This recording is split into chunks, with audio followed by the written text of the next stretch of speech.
Hey, you are now listening or watching the Halos in the Infield podcast, sponsored in part by Noble L Works over on 1621 South Sinclair, where you can get discounts by just mentioning HITI, Halos in the Infield, drink discounts on us, baby. And also by 714 Tickets. The price you see is the price you get, and you also get 10% additionally off in the Apply Now code once you order your tickets just by mentioning HITI, Halos in the Infield. Now enjoy the show. Live every night on the Halos in the Infield Baseball Network.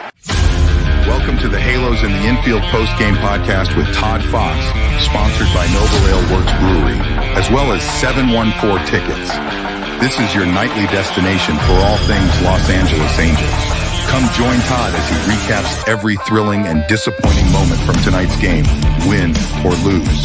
Get ready for insightful analysis, fan reactions, and Todd's engaging commentary. Plus, fans can call in live to the Halo hotline to have their voices and opinions heard as well. It's the Halo hotline. Stay tuned in for your chance to win free Halos merchandise with our weekly trivia. It's all about the game. It's time to dive into the heart of Angels baseball with Todd Fox on the Halos in the Infield postgame podcast. There's a drive from Mike Trout. See you later. That is long gone. It's the Todd Fox postgame podcast with your host, Todd Fox. Hey, everybody, welcome in. It's the Trent Rush Show.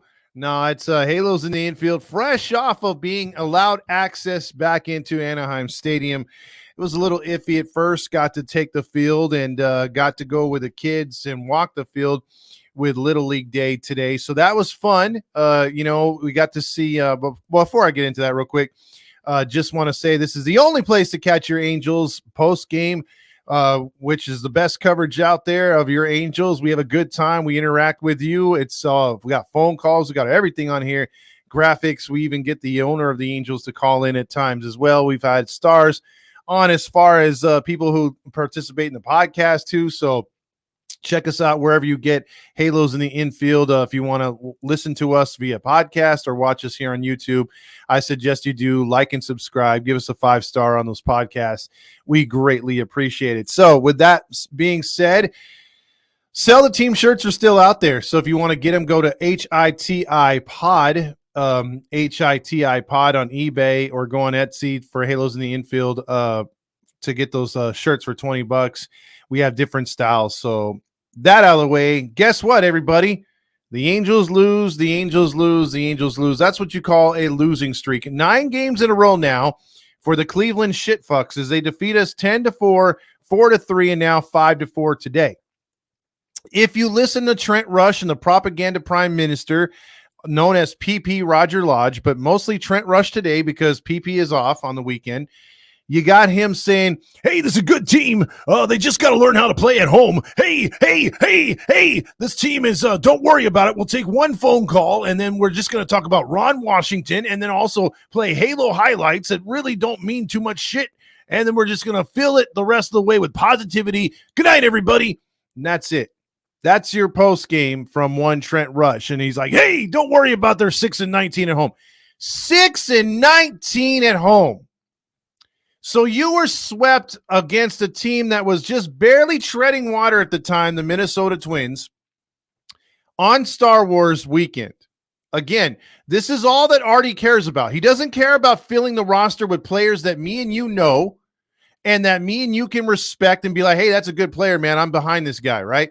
We're behind the youngsters, but no veterans here, no good players to be like, hey, we're solid. Even though we have injuries, we're solid, right? Nobody right now is like, man, I cannot wait to get to the stadium to see Joe Adell. No one's saying I can't wait to get there to see Zach Neto. You may have fans for them and everything, but they're not there yet. They're not your primary stars. They're not stars of this team that can hold the banner. Just look at the outside banners at Angel Stadium. And you have 4 players who are underperforming or injured out of the 6 that are up there. Only Ohapi and only Neto are fringe players on the come up, but they're not there yet. Yet we have to put them as banners as one of our best players because that's all we got. So you got Sandy up there, you got Detmers up there who've been struggling, and you got Trout and Rendon who aren't even playing. No timetable for either one. That's what you got to offer. So when the attendance is down, whether you hate Artie or not, whether you don't come out for these things, because Artie needs this. This is all he cares about. He cares about, I have a, oh, wait, I got to do his voice. It's all about the presentation and the entertainment. That's all he cares about is the entertainment. That's why you have a Star Wars weekend. You don't have a Star Wars night. You don't have a country night. You have a country weekend. And then did you guys know or ever hear? I mean, Jesus Christ. How many times did you hear Kip Moore before the concert last night? And then today they were probably like, hey, did you check out Kip Moore last night? Boy, he was really rocking this place. Who cares? You lost. You lost again. You got swept by the shit fucks. And again, this isn't shit fucks from a couple years ago where they didn't really matter. They're actually pretty good. First place, won 9 in a row. Yet most fans can name more players with the injury-depleted AAA roster that we have compared to the shitfucks roster that they have currently. Again, outside of Ramirez, outside of the Naylor brothers, and maybe a couple pitchers, I don't know anybody on that roster, yet they're solid. They are a solid baseball. As much as I hate them for the organizational decisions as far as their, naming of the team and all the bullshit political crap, put that aside. If I have to look at this team without my biased glasses on, I'm giving them respect. I'm like, hey, that's a good baseball team. That's a team that, again, has fundamentally sound players up and down that roster. You're not asking them to do too much. They're not trying to do too much. They're taking whatever the pitcher gives them. Solid at bats, very solid defense. I'm jealous of the shit fucks. I just am. Good bullpen. Solid closer. By the way, talking about maybe a solid closer in the future, Ben Joyce, 25 strikeouts of his last 50 batters. He has added a off-speed pitch with his major league fastball. That guy's pretty good. I think he's coming through, and we will see him sooner than later. But you got to be in the lead to set him up to close, and we're just not getting there. And again, as I go into this game, they lose 5-4, and you may look at it and you say, well, Detmers took the loss. Was it really Reed's fault today? Again, they're facing Ben Lively, who's decent. He's not a great pitcher, but he's decent. He's got some good stuff. I ain't going to lie. 7 innings pitched, 4 hits allowed, 2 earned runs, 5 strikeouts, 2 walks. He's pretty good. But Reed Detmers did, outside of throwing a little bit too many pitches, this wasn't one of his bad starts. This was just one of those starts where it's like, okay, I'm out there giving it my all. I'm going to pitch you 5 innings. They tried to get him 6, but he gave up that leadoff hit. That's the only reason why he lost this game. So he's not getting any run support for the first 4 innings, right? Actually, 5. He blanks him through 5 or only gives it 2 runs. I'm sorry. He had the bases loaded. They got that double by Garcia, I believe, and it was 2-0, or Rodriguez. And it was 2-0. It was Rodriguez got the 2-run double, and it was 2-0. Shit fucks going into the bottom of the 5th inning. And then you had a 2-out bunt by Neto. And then, dude, oh my God, that's so gnarly. Hit a 2-run shot. He's like, bro, I hit that so far. It like disappeared in those fans.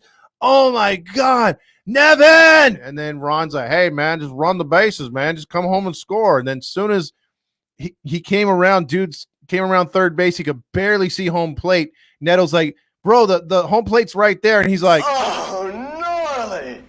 And then he's like, dude, we got 1 run. And then Neto's like, no. I count as 1 and you count as 1. And then he's like, oh, cool, man. 2 runs, dude. And he was so excited. And that was good to see. But it only stayed 2-2 for half innings because, again, we're Angels fans. I'll be like those chicks on Instagram. Of course we're Angel fans. Of course we're Angel fans. And we can't have anything nice. Well, we can't have anything nice because, again, what is a shutdown inning? I don't know. And apparently the pitchers don't know for the Angels because automatically, again, Detmers, he finally gets you run support. And I know he was at 92 pitches. He gives up promptly a single, and Ron Washington is like, hey, that's enough, man. And he takes him out. And then Adam Simber, who's been so reliable in these situations in closing out innings, whether it's a third of an inning, 2/3 of an inning, he'll close them out, and that's it. He was shaky as funk, and he allowed back-to-back walks, bases loaded. Then he freaking walks in the run with, they get a hit, scoring 2 runs. It's 4-2. Then he walks in a run, and they had to go to Moore walked in a run. That was charged to Simber, and it was 5-4. And surprise, surprise, Ramirez scores the game-winning, run. Like he walks in. That run proved to be the game-winning run. Now, to this point, I'm sitting there with Jim, and we're watching the game, and it's 5-4, or 5-2. The Angels don't do nothing in the 7th. The 8th inning comes around, and they put together a nice little rally, hit after hit after hit. And that was nice to see. Again, home runs are great and everything, but I love the fact that the Angels were pushing to get back into the ball game, and they did. They got some hits together and made it a game. And then Joe Adell came up there with a go-ahead run on, the tying run on, and he promptly strikes out for the 3rd time. And again, I'm not going to kill him too much because he made a game-saving home run catch later in the top of the 9th inning. But you got nice hits there by Renifo after Shonowell had doubled to make it 5-3. Then Pilar singled to left. And you had Renifo at second and Ward at first. I'm sorry, Pilar at first, and then Ward at second. And they were right there. The game was there for the taking, but couldn't do it, man. The shitfucks are almost 20 games over 500, and the Angels are now 20-33, losers of 3 in a row, 7.5 games out, promptly and firmly in last place. And I'm going to throw some stats at you. And again, as I talk about Reed Detmers, again, 3 runs charged to him, really 2, but he had 8 strikeouts, 4 walks. The walks killed him and pushed up his strikes or his pitches. I get it. But in a game like this, when you're asking your pitchers to get you, 5 runs or less, and they're doing it, that's good.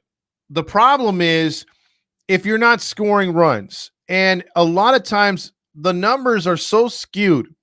If you look up team stats for the Angels or for baseball teams in 2024, you'll see that the Angels are ranked, I believe, around the 23rd or 24th. In total pitching. They've got like a 4.86 ERA as a team. And then their bullpen's around 21, 22. Their starting pitching's around 23, 24. So they're right in the same, demographic, right? It doesn't appear that they're pitching all that bad with those kind of numbers, right? And obviously the teams with the best records are in the top 10. It's self-explanatory. Where this team differs is the runners in scoring position, because if you look at overall batting average, the Angels have a 257 batting average, which is, I believe, 12th or 13th in the league. So it's not too bad. It's not crazy bad. It's not crazy good. So it's in the realm of respectability. So you're saying to yourself, well, then why can't they score? Why are they batting so bad? Or why are they not scoring so many runs if they're ranked 12th? How is that possible? Well, if you look at runners in scoring position, that's the big difference. You have some teams that are batting over 300. And the Angels, they're at 212. And the teams that are below them or around them where they are batting 212 with runners in scoring position, with a shit ton of strikeouts, by the way, they're leading that. With runners in scoring position, the Angels have the most strikeouts. So, again, the teams that are around them, you are who you are around. If you look at runners in scoring position, the teams that are right below them or right above them are Oakland, Chicago White Sox, Colorado Rockies, Miami Marlins, and around the Washington Nationals. What do those teams have in common? They're not good. They're not good. And that's what you get. So the Angels can get guys on base. They just can't get hits or score them in. I think that's not breaking news by no stretch of the imagination. The only problem I'm having with that is, when's it going to change? How is it going to change? Is it going to change? Probably not. And that's the thing that gets me upset as a Angels fan, because I feel this team could be much better. They could be much better. And instead, like, we're right back to where we were, which is a bad baseball team again. And I've never seen a team like, now you're getting the what do you call it? You're getting the reporters actually asking questions like, why are we so bad at home? You know, why can't we get runs scored at home? Why are we losing so many games? And for a team that is now 6-19 at home, 6-19. If you look at like the standings, I'm trying to see a team that's close to us with that bad of a home record. Like, because the Angels are actually 14-14 on the road. You got like the Oakland Athletics, who are 9-17 on the road, but even they can win in front of nobody, 13-16. They probably think it's still COVID year. You got the Miami Marlins, who are 9-16 on the road. I think the only team that's worse than the Angels right now, home or away, is the Colorado Rockies. The Colorado Rockies are 7-21 on the road. That's by far the worst record on the road. But as far as the next worst home record, I'm looking, and I would have to say it's I would have to say it's the Miami Marlins, 10-19. The Angels are 6-19.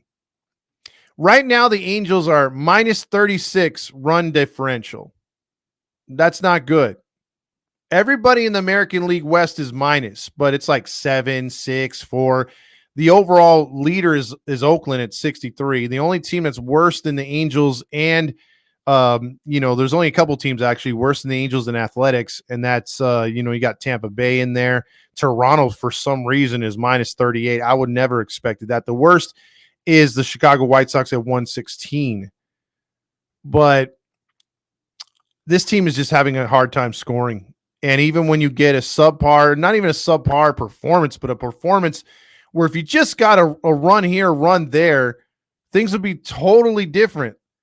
And I'm starting to sound like Trent Rush here, trying to keep it positive. But you can't keep it positive when you're just constantly going out there and when you're in the batter's box. They're terrible. So it was a frustrating game. The Angels made it 5-4. They had a guy on in the ninth inning. But again, you have a depleted farm system, depleted team, and you're using these guys who really can't hit in the ninth inning. You're not going to, obviously Neto almost, gave it a good ride. You had Ohapi get a single, but then you're going to the bench, and Big Dong didn't come through today. Again, he's been struggling. Since he was so red hot, he's ice cold. So this team's got some work to do. And again, will it get better before it gets worse? No, probably not, because this team continues its free fall. And Artie Moreno's a shit owner. But it is what it is. The Angels get swept again, and now they have to warm up for the New York Yankees. First place coming into town. Boy, oh boy, let's see what that's going to look like with the pitching probables real quick before I get into comments and awards. But the New York Yankees are going to be throwing Nestor Cortez, 3-4. He's going to be opposed by Griffin Canning. Then you got a really good matchup on Tuesday, which is Tyler Anderson. Actually, no, it's they're going to be playing on Tuesday and Wednesday. Tuesday is Cortez. Wednesday, the Angels will be throwing, I just said it, Tyler Anderson. Tyler Anderson will be going for us, and then it will be, I think it's Luis Gil. Luis Gil is he will be making his 11th start. He's 6-1. That's awesome. 2.11 ERA. He's he has 70 strikeouts in 55 innings, so he's licking his chops for that one. And then in the finale, Pablo Sandoval, how many home runs will he give up? 2-7, coming off a shit performance. He will be facing Carlos Rendon, who's 6-2. Rendon is been having a bounce back season, 6-2, like I said, with a 2.66 ERA. He has 57 strikeouts in 61 innings pitched. He pitches to contact, but not too many walks either. He's really low on walks. So tough matchup. When you look at our lineup, And we're just slobbering at the mouth to get a guy like Stefanik, who has been tearing it up, 6 for his last 11, had a game winner the other night for the Salt Lake Bees. He's going to be, trust me, a very good added addition for this team coming in. I'm looking forward to seeing him in an Angel uniform very soon. Now let's get into the stars of the game, and let's talk about the who gets the Golden Stamos.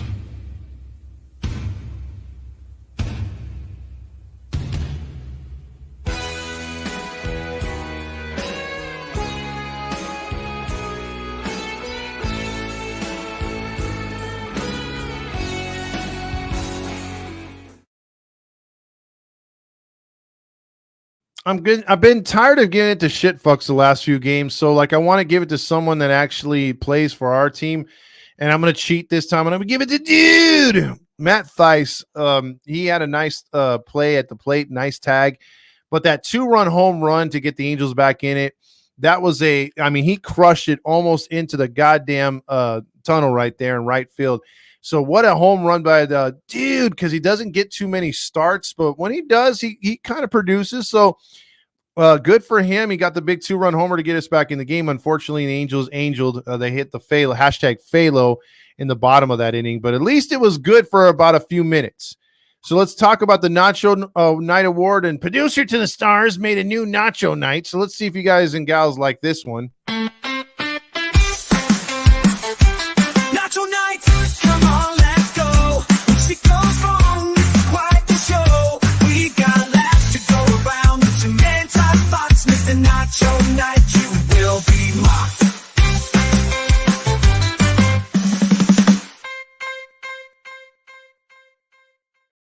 I dig it. I wonder if you guys like it or not, but I like it. I like it. Let's get back. We're going to talk about the Nacho Night, who gets the Nacho Night Award tonight, and I'm going to give it to Adam Cimber.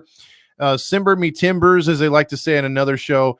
I really wish this guy would have came through today because, again, only 8 of his 18 pitches thrown were freaking strikes, and Adam Cimber did not come through. He only got through a third of an inning, but he allowed 1 hit, 2 runs, 2 earned, 2 walks. He really allowed 3, but the third run was charged to Detmers. That's why that qualified him for the loss. So I thought he would come out and pitch a lot better, but no, he did not in the clutch. So we got the loss, and Adam Cimber was a big contributor because that's that big 3-run inning that the shitfucks got to put the game away. Now, who got the Golden Dong for most stiffest competition out there?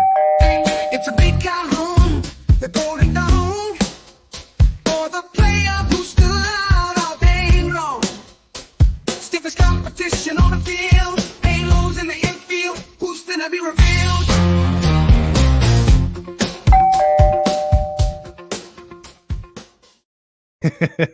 The Golden Dong tonight goes to, and I was going to give it to Joe Adell for that catch, but the thing that got me twisted on it is the fact that he had the hat trick tonight with 3 strikeouts. So I can't give him gold when he goes 0 for 4, and especially in a clutch situation where we desperately needed a hit.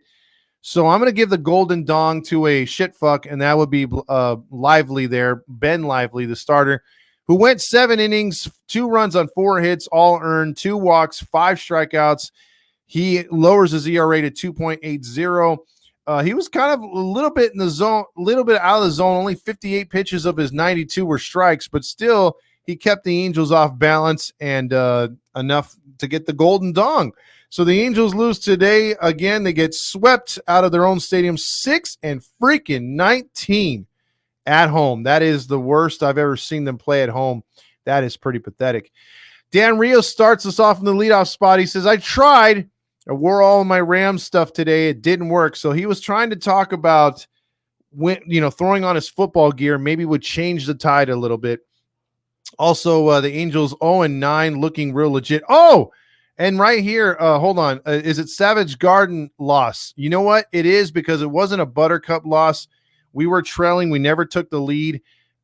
Savage Garden or Cash for Gold? I say yes. Cash for Gold, I would play if we really had a shit time on the lineup or pitching, but it really wasn't that. But it was definitely this, guys and gals. Enjoy. I will be strong, I will be faithful, 'cause I'm counting on a new beginning, a reason for living, a deeper meaning, yeah.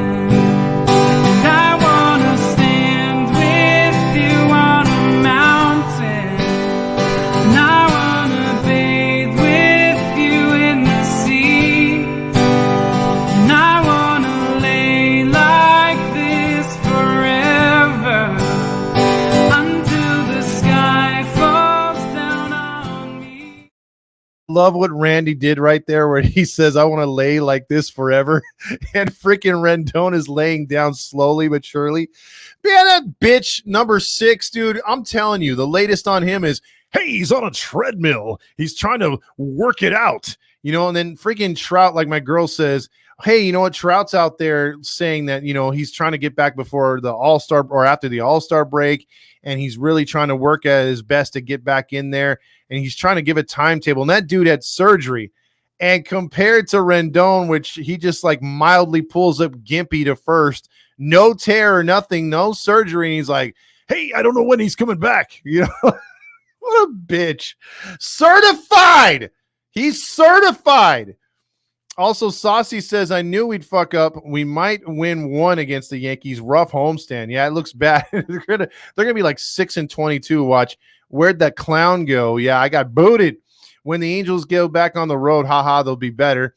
When do they go back on the road? Actually, when do they go back on the road? Let me check that real quick. Let me see here. Hopefully soon, because we go to Seattle after this. So we'll throw Soriano and Detmers right away when we go to Seattle. Marty says, I heard extra security was at the game to stop the clown from entering. However, Artie still got in. Oh, I see what you did there. Also, send in the clowns. Also, don't be hating on the postcast. Yeah, exactly. One jet spot. The dong looked as useless as a 90-year-old cock in a brothel. Ouch, man, that's terrible right there.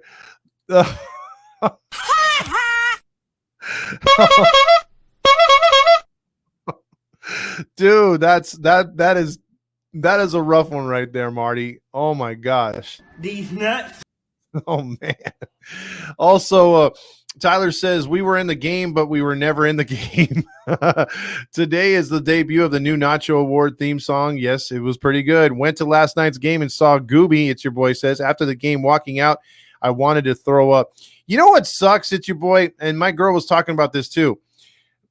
Remember how awesome it was when they used to do their post games or pre games right there as under the hats. Again, that's another situation, just like Artie kicking me out last night, where he's just so egotistical. Like he couldn't take the shit that people were chanting, sell the team. They were saying, fuck Artie. They were saying all that stuff. He had signs that people were bringing underneath the hats, and they couldn't take that, and they moved that shit inside, which is pretty pathetic. Alex says, I left early last night. I couldn't take it anymore. Haha, the shit was so boring. I wanted to kick it with you, Alex, and I got booted before I could even get in there. Well, the golden dong is starting to look like the flaccid dong of late. That's true. Also, Tyler says, Sano got burned by the Halo system. He'll be back soon, by the way. I can't watch this until they start winning. Dude, what are you talking about? Don't get emotional damage. Emotional damage. Because this team is going to turn it around. I'm telling you. We got a lot of baseball left to be played, and the season starts tonight. Marty says, Randy's graphics and songs get the dong consistently putting up good stuff. Exactly. Saucy says, been to 6 games this year, seen 1 win. Wife and son have been to 8, saw the same win. Dude, this was like my 10th game. Yesterday should have been my 10th game. And I think I'm now, if you count yesterday's, 3-8. So there you go. I bested you by a couple. Sega says, only going to the Trout bobblehead, City Connect towel, and Neto Youth jersey. This team is embarrassing. I'll probably see there, Sega boy, because I got to get my son a Neto jersey. He loves Neto. Shop Girl says, another heartbreaker, losing by 1 run. Ugh, exactly. Sandy doesn't even belong in the front of the toilet paper packaging. By the way, One Jet Spot, I will say this. As we were walking in, and I had Lana with me, I'm holding her hand. She's excited because she's on the actual baseball field. She's on the dirt. She's seeing the grass and everything and waving to the fans. We get over there, and Estevez walked by. I said, what's up to him? He said, what's up? She didn't see him, but we got over by where the pitchers were, and I saw Sandoval, and I'm like, hey, Patrick, I talked shit about him and everything else like that, but I was doing it for Alana, and I said, hey, Patrick, can you say hi? And he looked over and he saw Alana, and he gave her the biggest smile, and he waved at her, and she waved at him, and she got all embarrassed. And I told Steve Elise right there, I go, That right there is price of the admission right there. That was awesome. Now, one thing I will say that was disappointing, and I pointed out to a lot of the people around us that came around us that we were sitting with Jim and everything.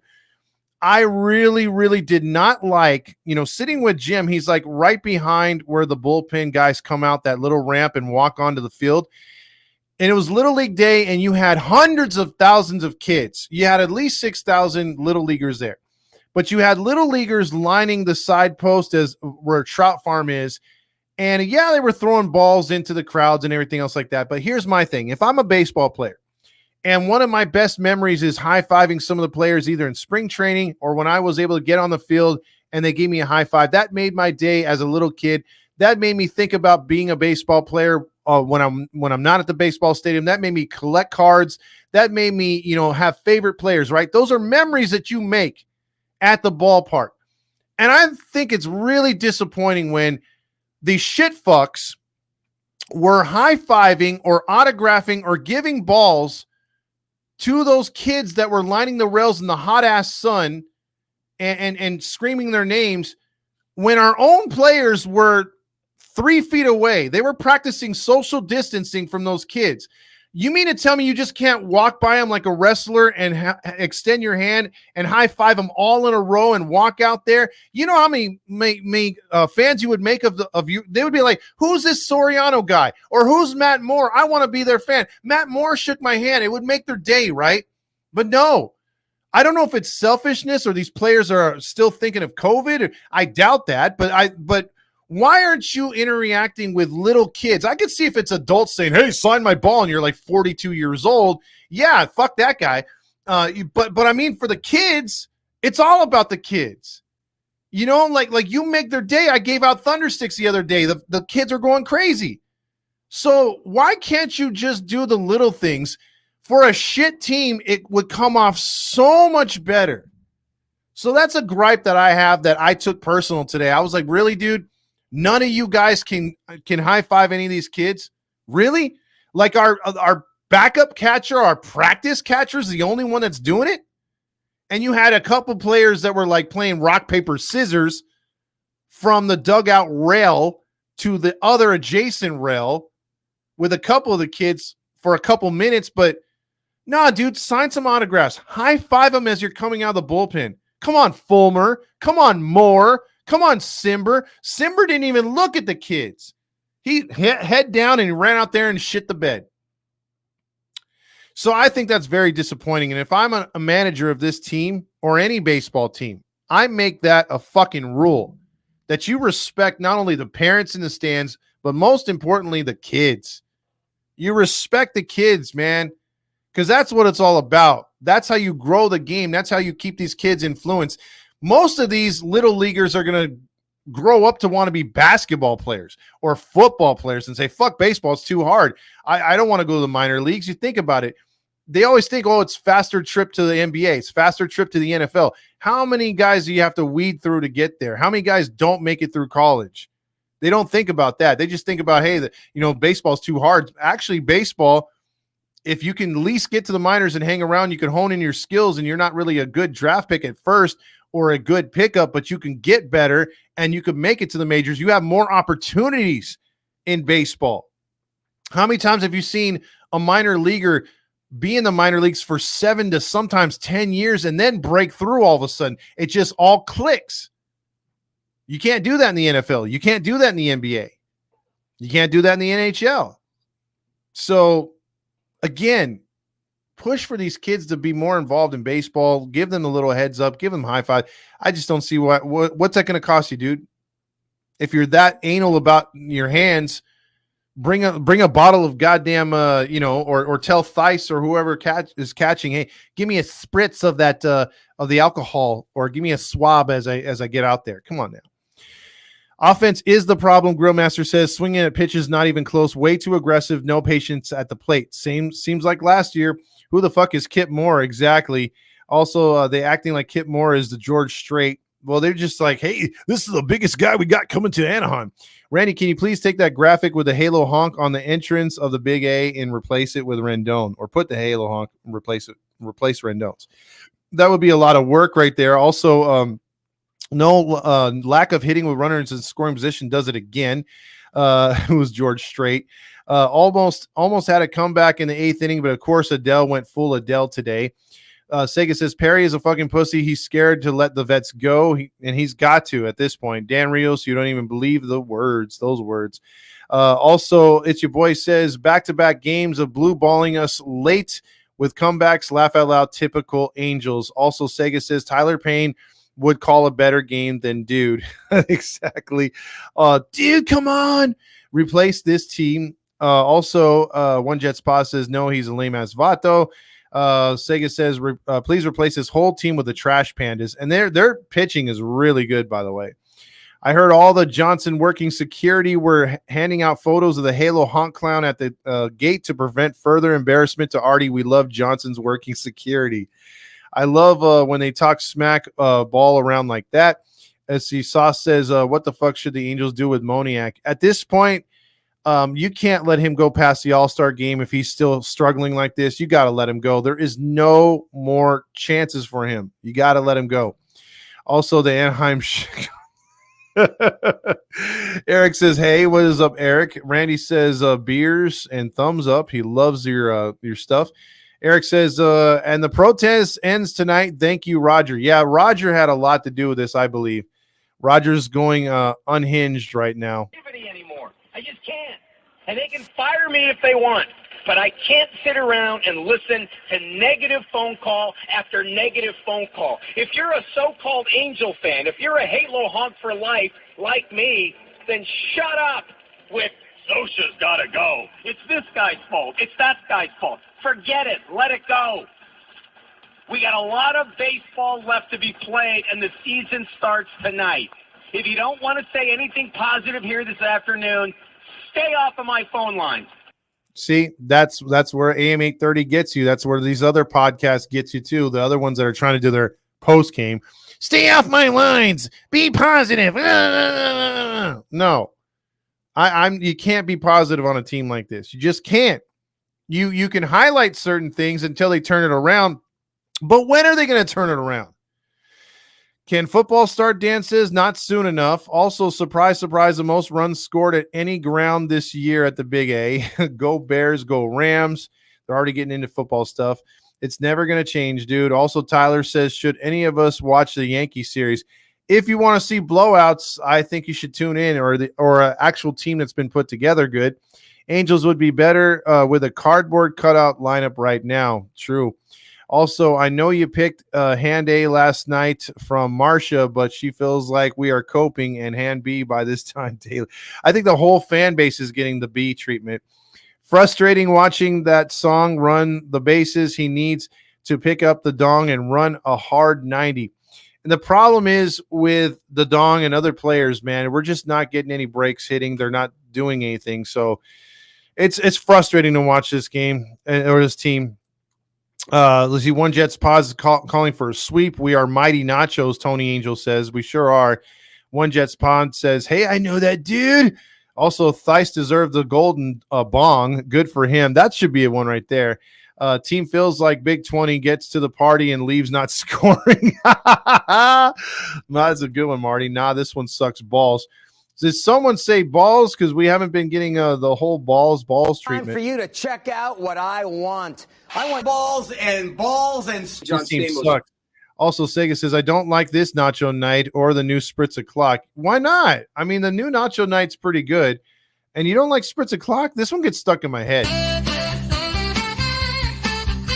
Spritz O'Clock, Angels play. Win or lose, we toast the day. Sip and cheer no matter the score. Spritz O'Clock, let's pour some more. Love that part where it says, let's pour some more. We toast no matter the score. And that's how Artie wants you to do it. Just keep consuming the product. Don't worry about what's on the field. Who cares? It's Spritz O'Clock, baby. That's all that matters. So also, Todd, if we are swept by the Yankees and Mariners, you got to wear the golden dong. Oh my God. Fine. Okay. If we're swept by both teams and that road trip, because I have confidence we'll win at least one in Seattle. I'll figure out a golden dong and I'll wear it for the show. The pictures of Artie Moreno look oddly like Sleepy Joe Biden. Coincidence? I think not. Leaf says weird thing is about Artie is he's a Republican. Yeah, that's a weird thing. And he hates Mexicans, which is weird. Michael says, you were a clown? I thought you were in a black metal band. Me? In a black metal band? No, I was not a clown, and I was not in a black metal band either. Yeah, I just wore that clown outfit last night like I usually do, and I had problems coming in. Golden Dog needs hymns and Viagra, maybe Cialis. One Jets Pod says honk. Also, Angel's grandma says, I was at the game today with my son and my 20-month-old granddaughter. It was my granddaughter's first game, and we was hoping for a win. That sucks, Angel's grandma, and congratulations for bringing your granddaughter to her first game. She's going to learn from her grandmother, that's for sure. She has a sweet family. I love the Angel's grandma. That is the most positive, non-a Halo honk that I know, and she loves herself some Joe Adele. I was just hoping he could have came through with a hit for you. That would have been huge for your granddaughter's first game, but he did make a spectacular catch. So that was awesome. Rye Guy says the flaccid dog needs to take some Viagra. Luke says, Todd, if they are not going to let you give away the merch or display anything that says sell, we should all just pitch in and purchase a plane and add says sell to the team. He can't control the skies. That is true. Also, what we could do, Luke, is we can have banners outside of the parking lot entrances that says honk if you want Artie out. And we could be trying to get on the news, make it go viral with like protesting signs. That'd be dope. I mean, everybody's protesting for everything else. Might as well throw this into the mix. Also, yeah, thumbs up for Sandy to making your little girl's day. Now, DFA's ass. Oh, that is true. Let's see, especially on a Sunday. Let's see, butt sauce. Let's see. Also, they must be Anaheim famous. Squid would high five the kids. The kids would be like, "Who the hell is this bum?" Tyler says, "What's with this club? Freaking chumps and on and off the field." I know, dude. I know, Tyler. Also, Marty, even the kids know a con man when they see one. Jack Lee says, get the brooms out because we're getting swept. At least we only have to play the Yankees next. Yeah, that's tough, man. The Yankees are freaking a tough team. Rally says, F this team. I know we're 6-19 at home. Please just beat the Yankees so I don't have to hear it from my Yankees coworker. Just call in sick, Rally Chris. Just call in sick. Couldn't even get spritzed on by those Anaheim famous ball players. That's true. None of them would spritz on those kids. Reggie Jackson must have taught this team not to sign balls or high-five the fans. He was a dick. I'll never forget he stiffed me when I was about 10 years old. The little things count, Todd. Yes, Mario. Great point, because not only are you telling me this, but also I believe it was Dan at Noble told me about his Rod Carew. Rod Carew was supposed to come to some signing thing and did not. And because of that, to this day, Dan doesn't like Rod Carew. That's how it works. Tony Angel says the season starts tonight. Will he be saying that late in the season? Yes, he will say it till they're eliminated, because he goes on AM 830 and he goes, guys, I am not going to play that Green Day song, Wake Me Up Until September Ends, till it's official. Even if we're 20 games out with 21 left to play, we still have a chance. We got a lot of baseball left to be played, and the season starts tonight. Also, One Jets Pause says, I'm positive they suck balls, and balls. Time for you to check out what I want. I want balls and they suck balls. Michael says the hitting was decent today when they were stringing base hits together, but then it looked like they went to the homer chasing. Yes, that's the problem. They do have the ability to get hits. And a guy like Guillerme, right? I think he was 2 for 3. And he hits the ball. He slaps at it. Stefanik, when he comes up here, will slap at it. You know, there's certain hitters in this lineup that don't want the gusto, that just want to get on base. We need more of that. Also, Mario says, so what's the latest on the WNBA? Hopefully Marcy will call in. No, hopefully not. Let's see. Also, spritz a clock. Let's pour some more. Yeah, see, Eric loves it. He loves singing that. Sorry, Angels grandma. Angels hate the kids, it seems. Yeah, that's the problem. Also, the New York Jets fan did the airplane banner before. It definitely will get the media's attention. We have to find out how much that cost. And maybe we'll put together a GoFundMe. Eric says, I don't really see the resemblance between Artie and Joe. Maybe I'm missing something. Just look at when they have that drunk look. Michael says, when are they installing a Stassi statue in front of the stadium? Oh, you remember that, man. Stassi is a legend, dude. That guy stood there with 2 strikes and would just watch the prettiest pitches go down the middle. Well, when you pay that way, Todd, or play that way, Todd, that's true. Marty says ex-pitcher Austin Maddox from the Red Sox would have high-fived those. Oh, that's too soon, Marty. Man, that's too soon. Oh, wow. Adele is flash or nothing. Dan Rios says, no, I do not. My dad couldn't stand Rod Carew, had a bad experience when I was a kid. See, there you go. And you remember that stuff. That's the thing that I was trying to say earlier. You remember these times when you had, interactions with ball players, whether it was home guys or away. And it's like some of my, like I'll give you a good example, right? I love Tim Salmon. Tim Salmon to this day will not give me the light of day. And when I was a kid, I loved him. He was one of my favorite Angels. He is Mr. Angel, but he's just not relatable to the fans. I've never seen it, but Garrett Anderson, people used to give him shit all the time. One of the nicest dudes. There's players like Wally Joyner back in the day. Couldn't have been nicer when I saw him, not when I was younger, but I got to see him when he returned a couple times when he was with the, I believe he was with the Royals or I want to say Padres. I think it was late in his career with the Padres, and he was nice as can be, dude. And there's just been a handful of players that are really, really cool, and just some that I don't know if it's in their head or they just, maybe they've been booed in certain places, so they categorize all fans as assholes. But I could understand if you're going into Philly and you don't want to high five people because they're just jerks, right? Or in New York or stuff like that. You don't have that respect from the visiting crowd. I get it.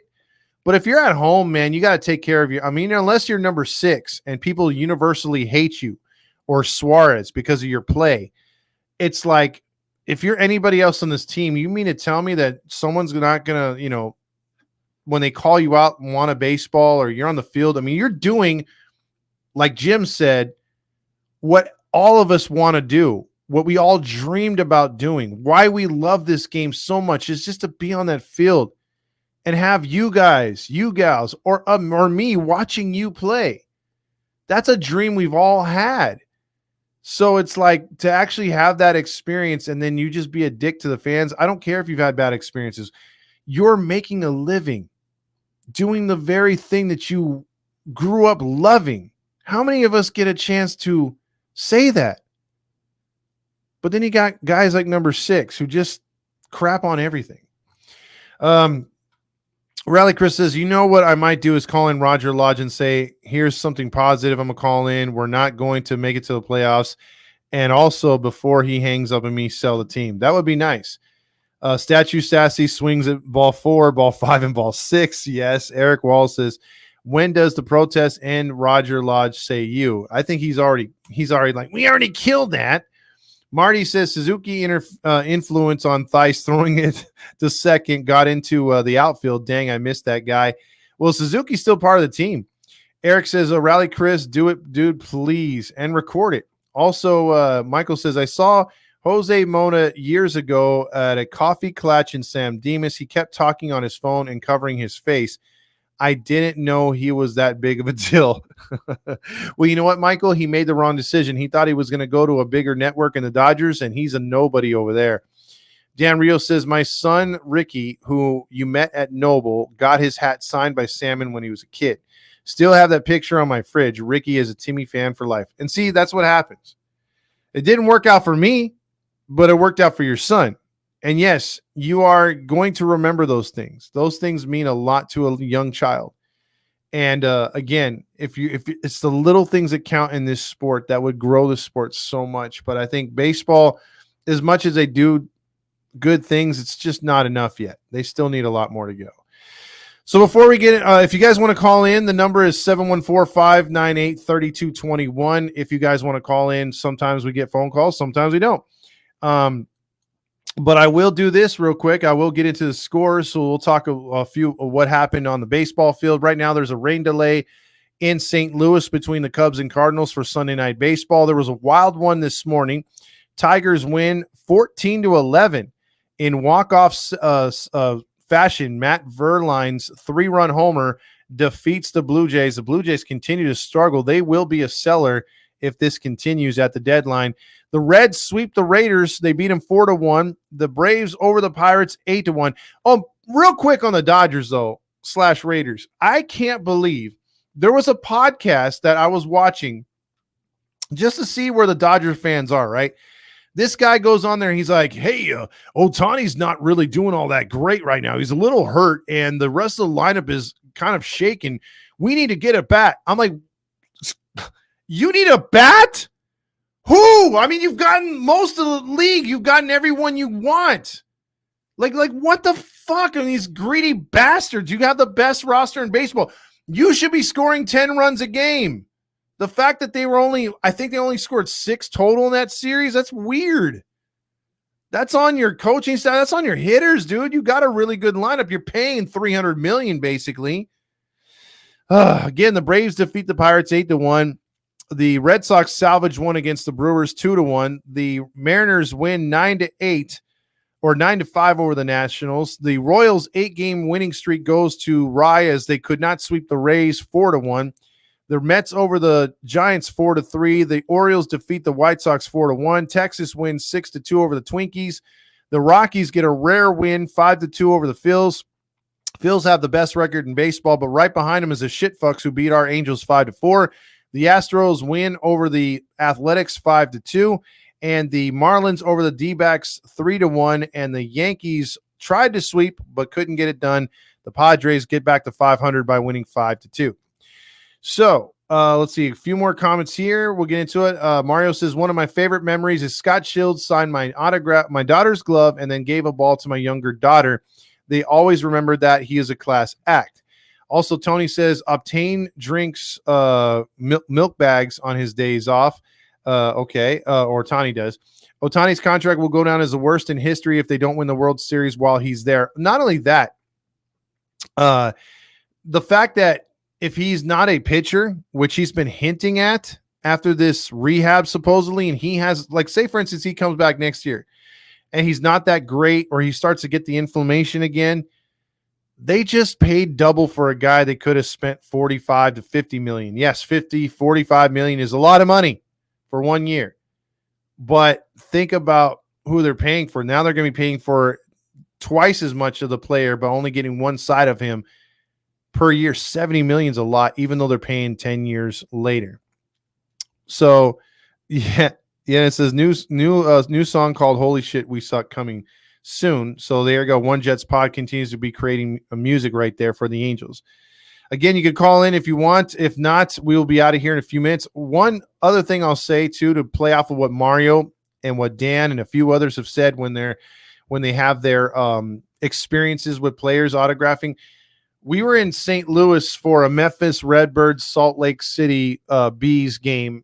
I believe, I want to say in 2005, 2006 maybe. So that's when you had a lot of guys on the team that were like, your Jeff Mathises, your Brandon Woods, players like that. And they were starting to come around. And basically, you had Jeff Mathis come over there. And this is why I liked the dude at the time. And he saw that my girls at the time were little, and we were in the crowd. We were like third base side by the foul pole. They were practicing, and he comes over there and he goes, "Hey, I got a baseball here for the kids." And he goes, "Hold on a second." And he was going to give it to one of my daughters, and he took it and he ran. I'm like, "Oh." And and he goes, "You guys from Well, before he took off, he's like, "You guys from California?" I go, "No, we moved to Memphis." I go, "But we grew up, we were in California. They were born in California." I go, "But this is the only way we're seeing the Angels right now. So it's you guys." So he's like, "Oh, okay, I'll be right back." So he ran over there to the dugout. He has all the coaches sign a baseball. And then he has all the players sign another baseball. He comes over there and he has 4 of the outfielders come over. They sign the girls' hats. They sign their jerseys, and then they're like, "Hey, can we take a picture with your daughters and you?" And my girls are like, I think 6 and 5 at the time. And so like they brought us on the field real quick, took pictures with us. They couldn't have been cooler, dude. All nationalities on that team. Like they were very mixed back then. And it was really cool. I mean, they couldn't have been the nicest players. And I always like, as much as I was like, damn, Mathis sucks in the majors, he was a class act. And the other guys on that team was a class act. I mean, they didn't have to take the time to come over and spend with us. They literally spent like 5 to 10 minutes with us. I thought that was really cool because we were in Angel gear. We didn't have Salt Lake Bees gear on. We had Angel gear. And I thought that was really cool. It made fans of my girls. That was like literally their first game I took them to, because I didn't take them when they were like 2 or 3. I wanted them to remember it. So it wasn't until we moved back to California in, I think, 08 or 07, late 07, I took them to their first Angel game when they were like 7 and 6 years old. So like that's I was around, they were like 7 or 8 or something like that. Anyway, they were a year apart, and I brought them to the first game, and they were already like geeked up because they'd watched me watching games, on direct TV from Angel Stadium. I'm like, hey, we're going to go there one day, when we move back. And we moved back, and they were so excited, and they became Angel fans for life. They still go to Angel games. So it's like, that's how much that can make a difference. I seen that firsthand. And again, when I was 6 and I walked into that stadium for the first time, and I freaking went through the tunnel, smelled the hot dogs, and went right through the concourse, and seeing that big A, closed in stadium, and seeing how huge it was, and seeing those baseball players from the 400 section, I was in love, man. I didn't have to be behind home plate. I didn't have to be against the rail down there. I was just in love. The game my dad was obsessed over watching at home, we were actually there. I think that's what happened with my girls. So a lot of fans have their own stories about how they became a baseball fan, who became their best famous or favorite player because of a slight interaction. It could have just been a high five. It could have been like my daughters too. Like when I took them to one of their first games, we were sitting in right field, like 3 rows from the front, and I got them good tickets on purpose, and I'd have them run up there to try to get an autograph. Vladimir Guerrero became their favorite player because during an inning, my daughter Letty, she was yelling at him, Vladdy, and she was waving during a pitch. When the pitcher made the pitch and it was like ball, and he's throwing it back to the pitcher, he looks over, he sees her, he waves at her. And they were all excited, jumping up and down. And then all of a sudden, like the inning ended, he came over and took his glove and high-fived their gloves. Guerrero fans for life. They still talk about that. So memories like that is awesome. Also, let's get into these last few comments here. Let's see. Let's see. Our Bry Guy says Suarez makes hitters famous. Well, our lineup makes no pitchers or no name pitchers famous. Exactly. Also, Michael says Rowdy Piper and Iron Sheik are the nicest people I've met. This pro athletes are so disconnected from their fans, and they get away with it. It's weird about the Iron Sheik because, he was such an ass online, but maybe he is a nice player. I know Rowdy Piper was. Hit the Savage Garden on the way out, Todd. I sure will. Angels for life, Tony says. Also, let's see. Tyler says Todd is sounding kind of honkish right now. Hey, that's an insult, Tyler. I thought we were vibing. That's not vibing. I'm not honkish. Todd smelled the OGs and Hoffies and Modelos. Todd fell. They didn't have OGs or Modelos back then, but if I smelled it, I'd be like, oh, shit stinks. And by the way, those pizzas are terrible, by the way. I heard the Angels might move to Kansas City. No, you heard wrong right there, Tony. Maybe Nashville at some point. Let's hope not. But let me play this real quick too, because you got to play this dude when he sucks, and that's Suarez. Whenever you see him, he makes you famous. Dead man walking. If he tries me, I will make you famous.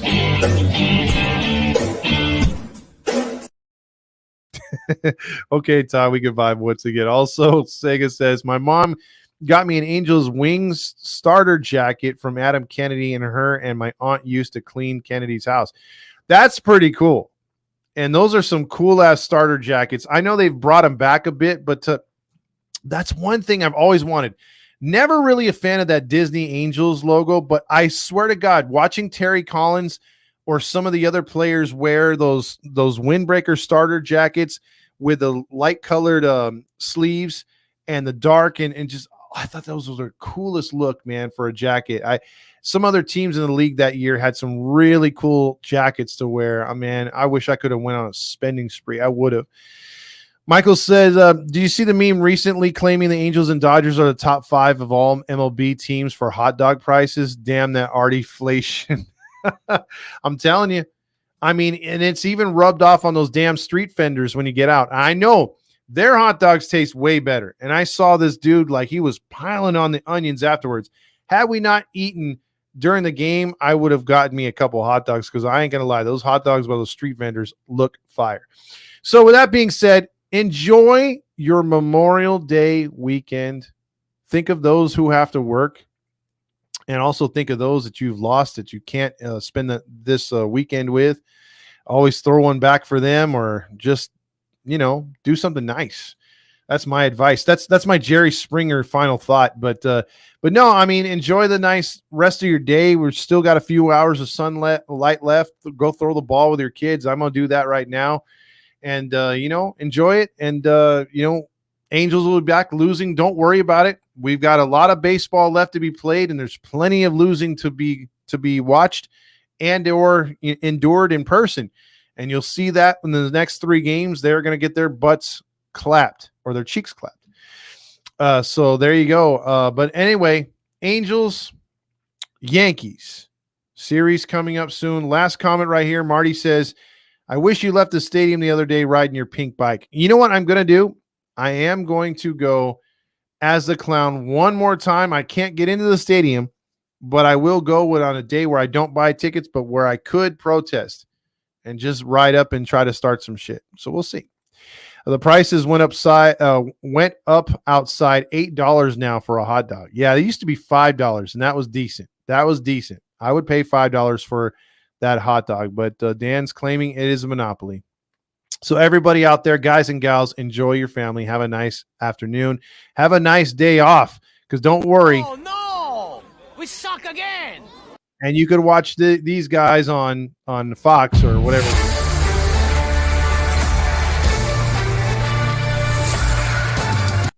We'll be back at losing, and Lombardi will be screaming. What the hell's going on out here? We got a lot of baseball left to be played, and the season starts tonight. Yes, it does. So for everyone on Halos in the Infield, check out we'll have a podcast on Monday, so you can check that out. But for everyone here, have a good rest of your evening and weekend. Enjoy that holiday. Go Angels. I will be strong, I will be faithful, 'cause I'm counting on a